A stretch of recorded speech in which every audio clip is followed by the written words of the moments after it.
Well, once again, it's my pleasure to introduce you a wonderful speaker in the last workshop of the summer. Congrats to all of you again for surviving the summer and presenting at the expo, doing all the incredible research this summer, attending all these workshops, all the things that you've done, coming to the movies with me, all sorts of wonderful experiences, hopefully, that you've had. And now we're at the end of our workshop series in a very appropriate topic, preparing for grad school, because everything that you're doing this summer is definitely one of those steps to preparing for grad school. And I'm sure our wonderful presenter, Dr. Ray Jones, is going to talk about that a little bit. And Dr. Jones presented last week, but we're very lucky to have him back again this week to talk about getting ready for grad school. And we were just talking about age a few minutes ago, and he's definitely much closer to his grad school days than I am. So his advice is going to be very good. So without further ado, I'm going to go ahead and hand over the time to Dr. Ray Jones. Thanks again. Thank you, Gareth. I appreciate it. And also congratulations to y'all for making it to the end of this summer. You made it, you survived. And you give yourself a pat on the back for that one for sure. Like Gareth said, I'm Ray, Dr. Jones. I'm a postdoctoral fellow here at UAB in the Department of Medicine, the Center for Exercise Medicine, and the Division of Gerontology, Geriatrics, and Palliative Care. So just right off, we'll talk about a little bit of my background, tell you a little bit about who I am, where I come from, why should we go to graduate school, choosing the right program for you, some interview tips, and then just some wisdom from me, something that I can give to you that you can take back and think on for a little bit. So off into the background.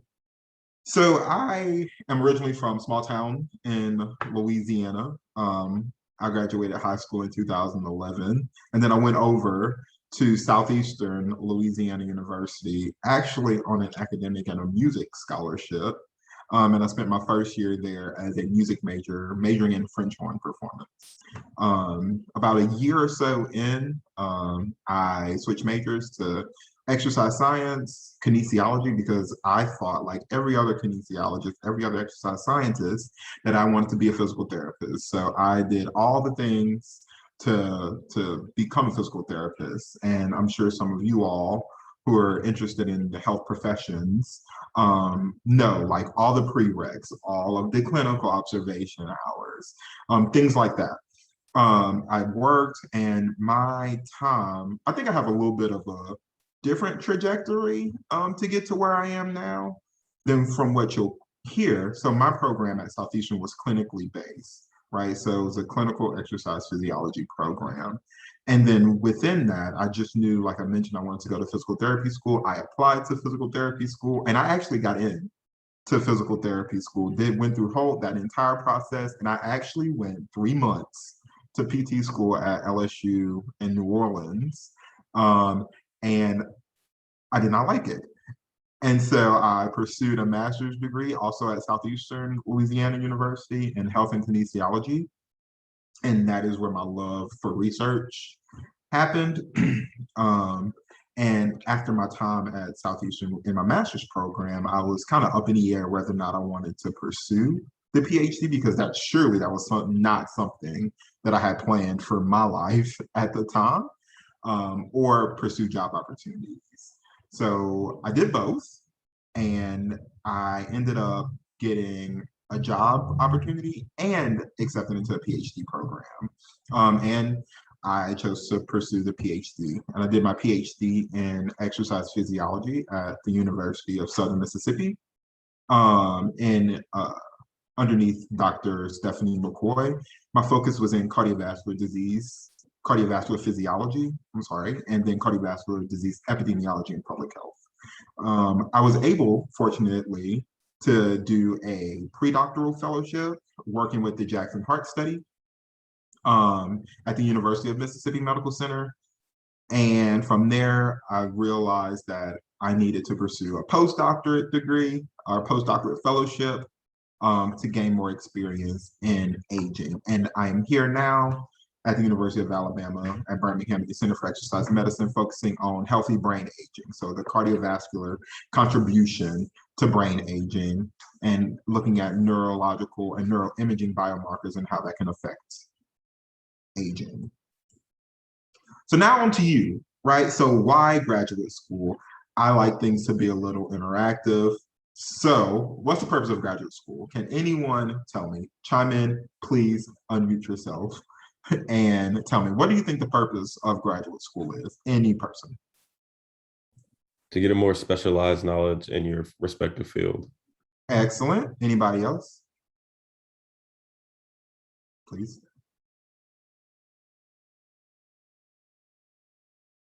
To give you an edge and competing against people who are trying to get into medical school as you are. Yes, yes. Excellent. Thank you, Christian and Gabrielle. Anyone else?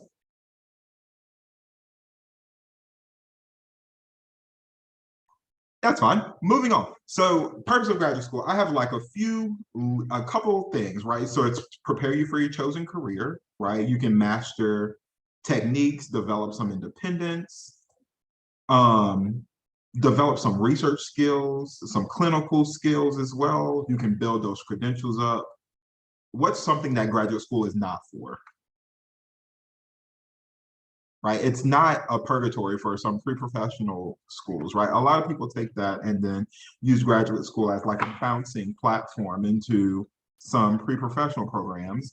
And then they end up getting stuck and actually loving graduate school for that reason and actually loving research. I'm a prime example of that. And graduate school admissions are just something that we should focus on as well. So again, right here, why graduate school? Reasons to go, right? So you're passionate and interested in a topic, because if you go to the graduate school, you have to be fully invested in whatever it is that you are doing. You have to enjoy the research, the clinical experience, and or that creative activity that you're engaged in constantly, because it will be with you forever. You want to be you want to continue your career advancement, right? So whether it be in research or in some sort of health related profession, you always want to grow as a clinician, as a researcher, as a scientist. And you have an interest that actually requires a graduate degree, right? There are some people who tend to go to graduate school and they're like, hey, I'm just gonna go to graduate school. Why? Well, to do such and such. And sometimes whatever that such and such may be, may not actually require a graduate degree, right? Reasons not to go. If you you don't want to do it to please someone else, make sure you're focusing on yourself. Now is the time to be selfish. Now is the time to be selfish whenever you're choosing your graduate program, whenever you're choosing your graduate school. If you're just a little clueless about your passion, maybe take a step back and reconsider and rethink your why. I'll say that a lot during this presentation, is rethink your why, right? So clueless about your passion, trying to avoid finding a real job, and you only want to earn more money. And I put haha next to that because sometimes graduate school comes with loans you have to pay back, and less more money, you just giving it away sometimes. And so those are just some of the things, like reasons to go, reasons not to go. Now, I think all of us should consider like the right program for you, right? So I think it's important, these are just a couple things, and we'll touch on each one a little bit more, is to identify your passions and motivations, underline your career goals, research type of degree programs, reach out to your academic village or your village in general, identify some institutions that might fit within your passions and motivations, assess that lifestyle fit and your budget, because that is all very important. So when I'm talking about identifying your passions and motivations, again, like I mentioned earlier, it's just identifying your why, right? Why do you want to go into a health-related profession, or why do you want to go into science or research? Why do you want to get a degree, a graduate degree? Anybody care to share? One person share. identify your passion. What's your why? Why do you want to go into the field that you're choosing? One person. I'll wait. Ooh. Well, for me, I kind of want to get into graduate school so I can have a backup plan because I mean, med school is really, really competitive, like, and it's getting worse. So I need something that's kind of like, okay, if I can't get into med school, at least I have a backup plan where I could get into research or whatever and still get paid money. Yes, yes, I think that's an excellent plan. And one thing that I know is that moving on into those health-related professions, having some sort of research background, so you're doing this expo here, you did that, that really helps, right? They tend to look at that as like a strength on an application. So just, yeah, that's awesome. And so identifying that, knowing what it is that drives you is really important. And here's a resource for you that you can underline those career goals, right? So my IDP, science careers, is by the AAAS, and I lost that acronym, but it allows you, you can log in and do this big, essentially survey, right? And it'll allow you to assess your skills, your interests, and your values. And then it shoots out like some scientific career paths that might be in line with your skills, interests, and values, right? It allows you to do some goal setting and some resources. I'm a first year postdoc. I started here in January. I finished my graduate degree and my PhD in 2020. And my first task here at UAB was to do an IDP to figure out what it is that I'm interested in, what are my goals, whether or not the program that I'm working in is actually a good fit. And I think everyone, especially those considering going into a graduate program, is this resource is really important. And also it's important to research the type of degree programs. So if it's a master's degree, right? So the goal of this is to master a specific level of study, right? It's usually 1 to 2 years. It can be research related or professional, right? So coursework in the research realm, which is what I'm more familiar with, it's coursework, research, and you can do like a thesis, which is a smaller scale of what it is that you're interested in. Conduct that research on your own to do and to move forward within that degree. Or you can do professional, right? So practical skills, clinical setting, things like that. And then further on down the road, there's the doctorate program, a doctorate degree type. So you can conduct original research or become a licensed professional in a given field, right? So that's usually 3 or more years. And in a research realm, again, this is the route that I took. You write a dissertation of your own, original research. Mine was a whopping way too many pages, 347, I will never forget it, of pure research and writing. And I loved it and hated it all at the same time. And then there's this professional realm where you can meet certain licensing and accreditation standards, and that allows you to work in the field of your choosing. So all of that's really important things to consider whenever you're talking about a research type or researching degree programs.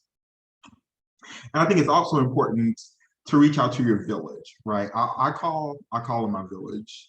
So your friends, your faculty members, your family. So you can reach out to these individuals for advice, right? Friends and family, they probably won't give you the advice that you're looking for when it comes to choosing an academic village, but I think friends and family are important to consider whenever you're choosing a degree program, right? And you can go to them for suggestions and things like that, right? And we can talk about how assessing that lifestyle might be important here in a little bit. So whenever you reach out to your village, it's important to ask just a few questions like this, like what was your experience like in grad school compared to your undergrad? How was it? Like, was it more difficult? Did you learn kind of the same things? Because in essence, right, we're going to graduate school to kind of like focus our information, focus our knowledge, focus our skill set onto one thing, right?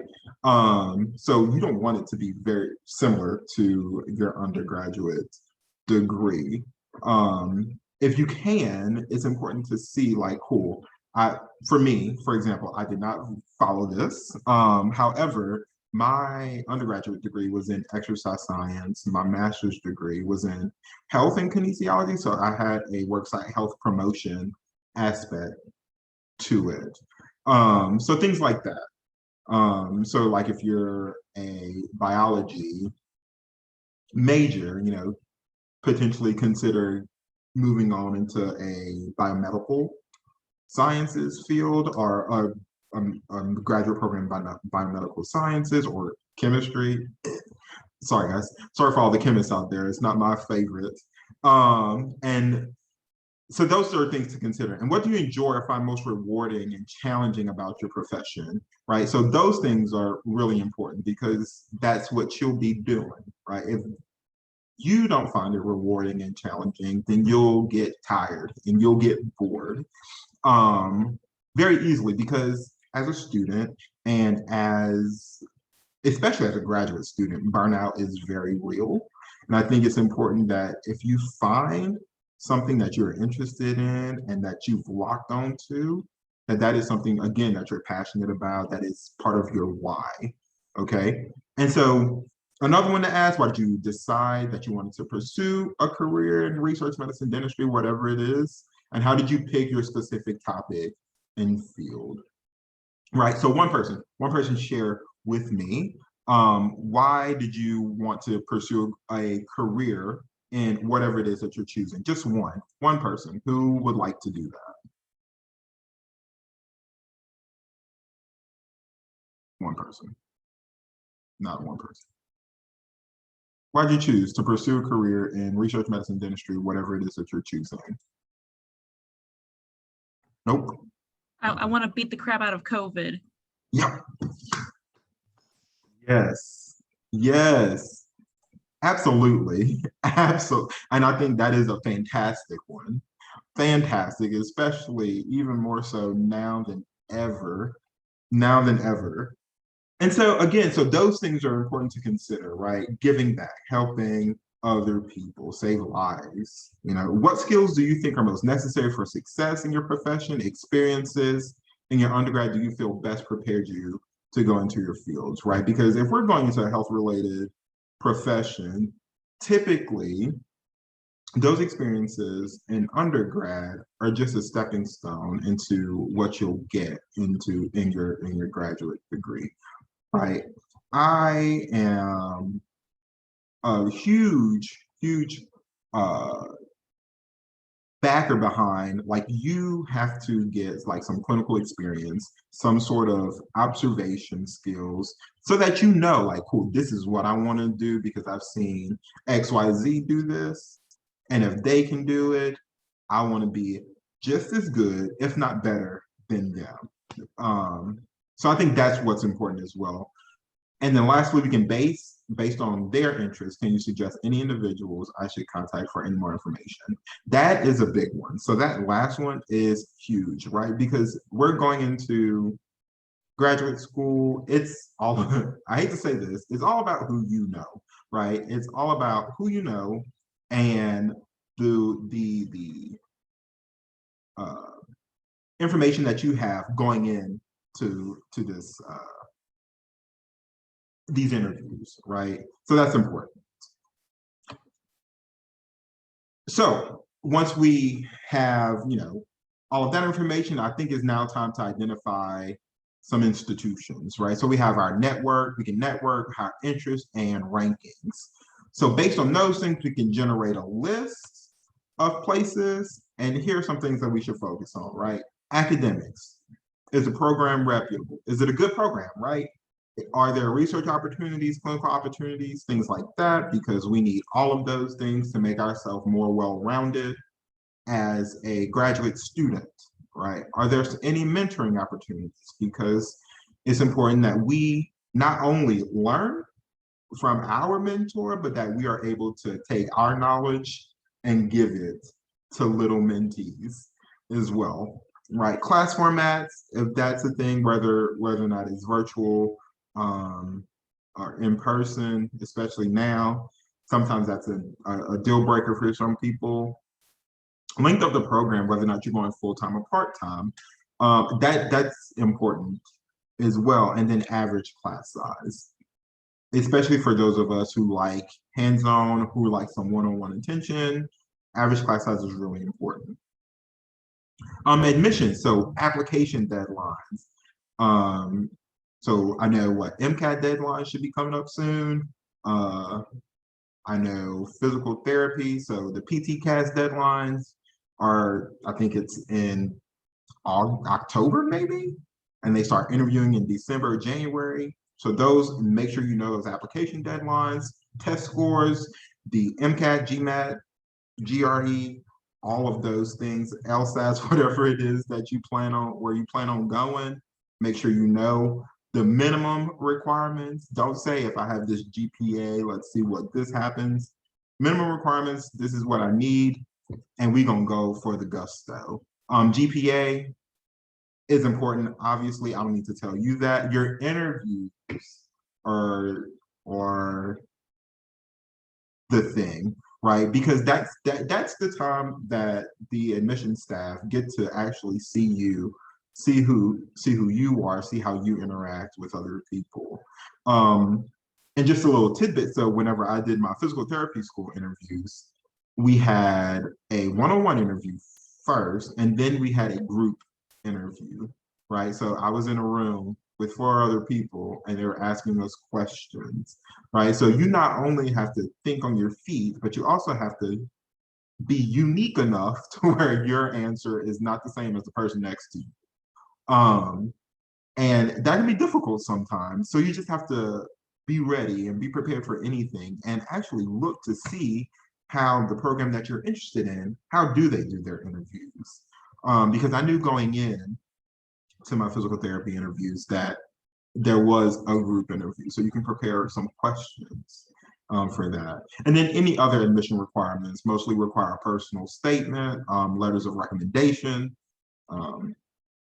things like that. And is there a possibility of a wait list and responsiveness and friendliness of an admission staff? And then cost, right? The thing that we all like to talk about. How much is it going to cost? So tuition costs for 1 year and the total cost for an actual year, and then projected total program cost. Financial aid availability is also important. If there's an opportunity for you to get an assistantship, take it. It is a lifesaver. You have to work a little bit, but an assistantship is really beneficial, and it looks good to actually start working in that particular area that you're interested in while getting paid, while having some portion of school paid for, a portion, if not all, of your schooling paid for. And then cost of living, depending on where that institution is, cost of living is really important. And then we can assess our lifestyle fit. So this was important for me whenever I was choosing places to go, and especially my postdoc as well. So I don't like the cold weather. I know that I can't handle it. It's not for me. I grew up in the South, and the heat and humidity is where it's at. So I knew that I could not make it in the North, or anywhere that it snows for that matter. And so assess your lifestyle fit, whether or not you can be successful in an area that is freezing, or an area that is on the equator and hot, right? Whether or not you are, if you need to be close to home or wherever home is, or if you're okay with traveling. Access, can it be a distance learning thing? And whether or not you have the time to actually dedicate to that program. How long does it take? right? Things like that are things to consider whenever we're looking at graduate programs. And I think that it leads perfectly into some tips for interviews, right? So you want to learn, whenever we're preparing for our interviews, you want to learn all that you can about that program and faculty, right? You should revisit your own interests, goals, and qualifications, write potential questions and answers to those questions, and then conduct a few mock interviews. So when I talk about learning all that you can about the program and faculty, so learn about the program, what degrees do they offer? Is it a PhD? Is it an MD? Is it a PT, right? Is it an MD, PhD? All these different degrees. What concentrations do they have? The length of program, for your medical school people, like how many of their med students actually match. Those things are important. The length of the program, any type of additional funding or assistantships, things like these are things that you should consider for your interview. These are things that you should have in your think tank prior to going in for your interview, rather. About the faculty, know their position, any type of research focus or clinical focus. For example, if they are a cardiologist, right, gastroenterologist, or if they're a PT with a specialty in neuromuscular or a specialty in pediatrics, that sort of thing. Know a little bit about some of their schooling and one recent publication, because if they're a researcher coming from a researcher, they love to talk about themselves. So give them that opportunity to talk about themselves. And revisit your own interests, goals, and qualifications. So I put here, know your why, right? So you need to revisit why you're interested in grad school. Revisit the goals that you have for going to grad school. Revisit any qualifications that you are bringing to the table, because going to grad school is a symbiotic relationship, right? So in the school, your advisor, your department, your mentor invest in you with the hope of making you successful and getting out into the world and doing great things because it looks good on that program, that advisor, that mentor, that school.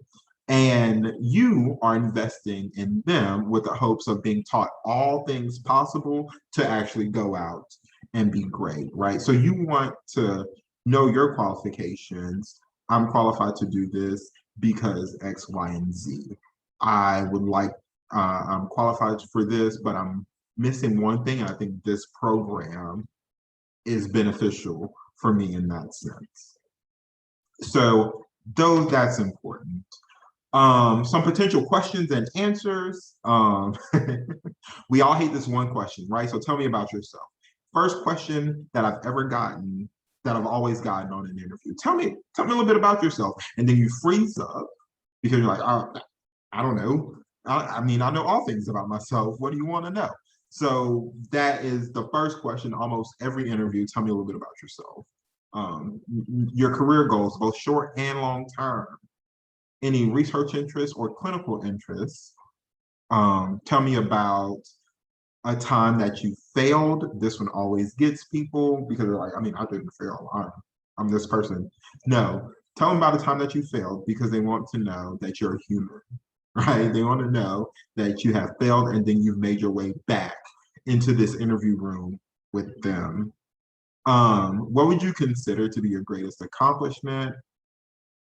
That should say why. Why are you interested in our program? So that is where you researching that program comes into play, right? I'm interested in this program because there's no other program like this, because you offer this, and this, right? And there's no other program like this that I've looked at. What are some strengths and weaknesses of yours? And how would you contribute to the program, right? What are you bringing to our table here at this place, right? Here at this program. So these are just some things to consider and potential questions and answers that I've gotten in my time at these interviews. And then conduct a mock interview. So like the first session, just read some questions out loud. Second session, you can practice those answers in front of a mirror.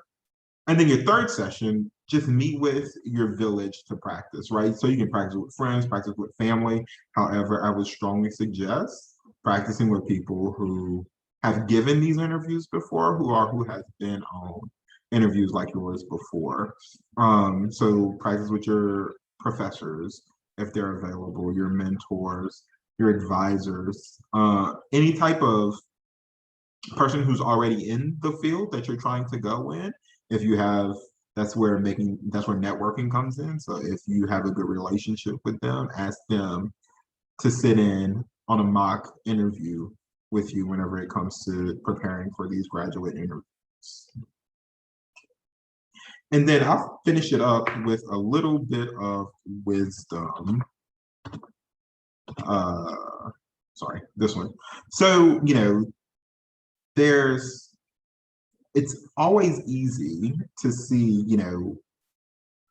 the what people think success looks like, right? So whenever we think about success, we see this side, right?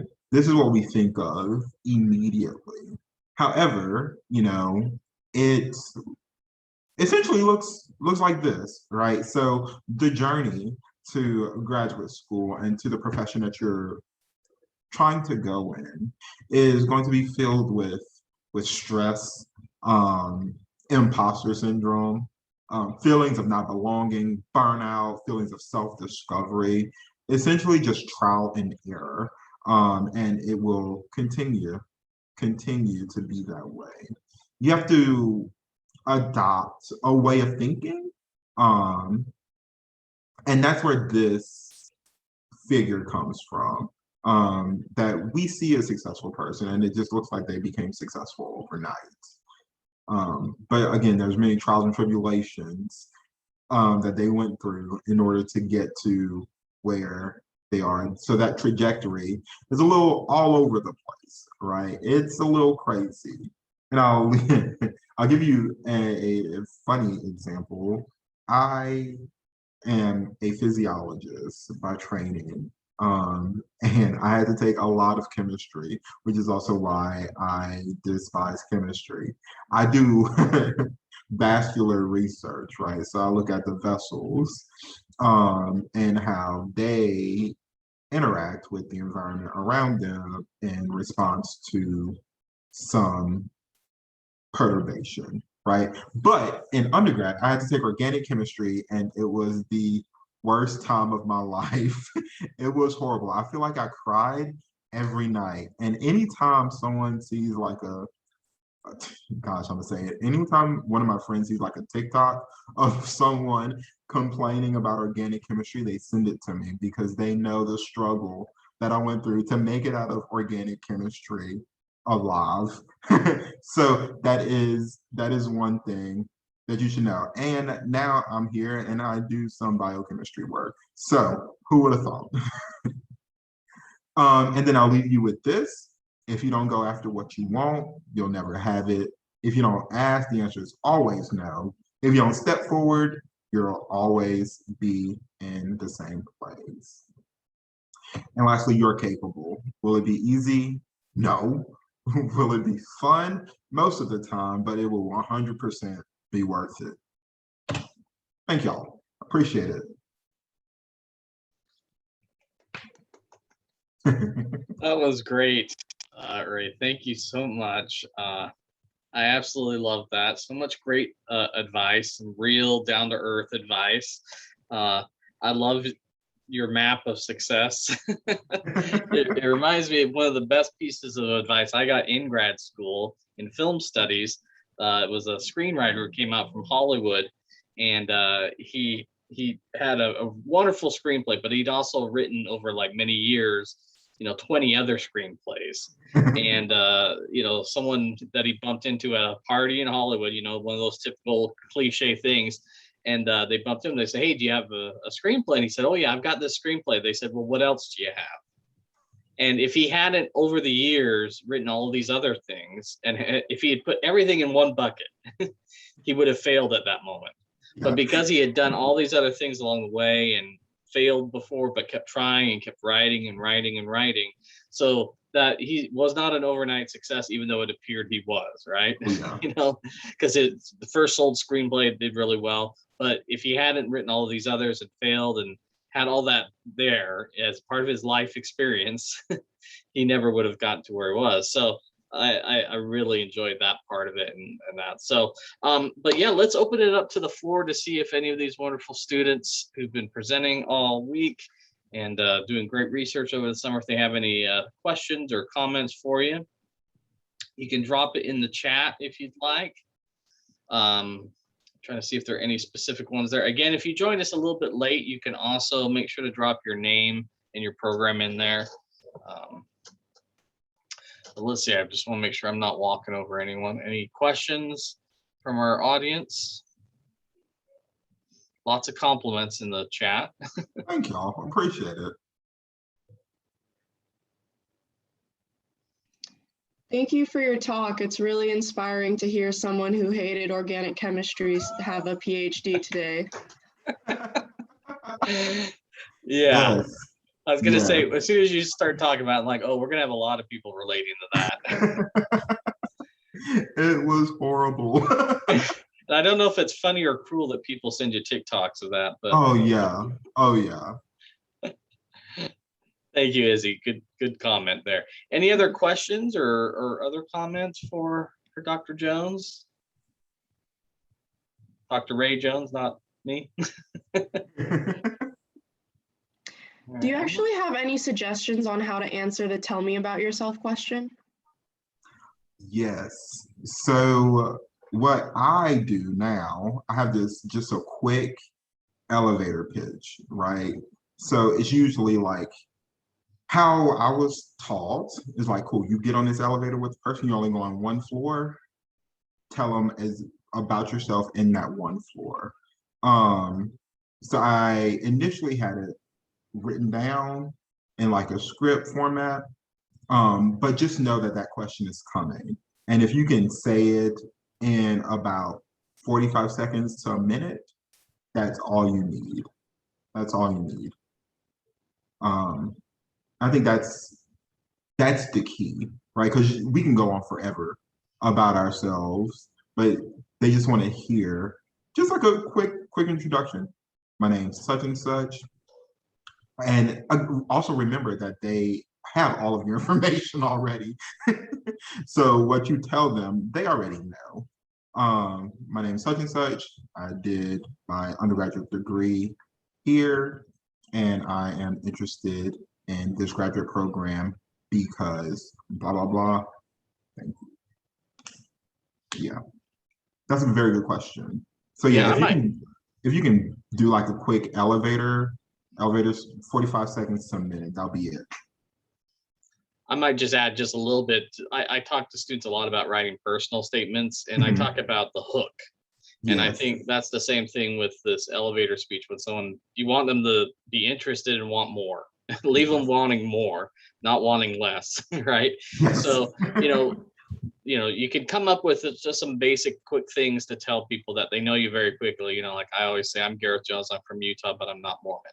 So like I'm contrasting sort of their images already about who I might be, or, I wanted to be a veterinarian, but then I saw a surgery and I passed out. So I decided to go into film. So something like that kind of breaks the ice as well, can be effective in that. But obviously you want to bring it back to very specifically the program you're applying to, right? Yeah. And how you can connect the dots, right? Absolutely. Dr. Jones did some really great stuff with his introduction of who he was at the start, where he, it's okay to talk about a failure like I just did as well. Sometimes that's a good way to connect it to like, oh, well, then I found my passion thing. Yeah. So great question, Absolutely. Very good question. Just trying to see if there's anything in the chat or any other thoughts or comments, and feel free to speak out as well if you have one.